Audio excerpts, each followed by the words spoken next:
BSNL डूबता Airtel rate बढ़ावता।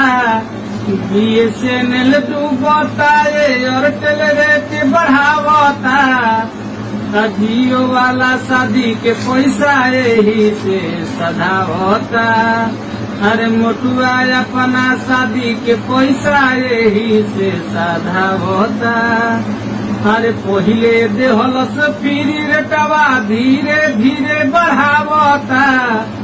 पहिले दे के फ्री रेटवा धीरे धीरे बढ़ावता। अरे मोटुआ अपना शादी के पैसा यही से सधावता। जियो वाला शादी के पैसा यही से सधावता। बीएसएनएल डूबता एयरटेल टावर बढ़ावता। बीएसएनएल डूबता एयरटेल टावर बढ़ावता।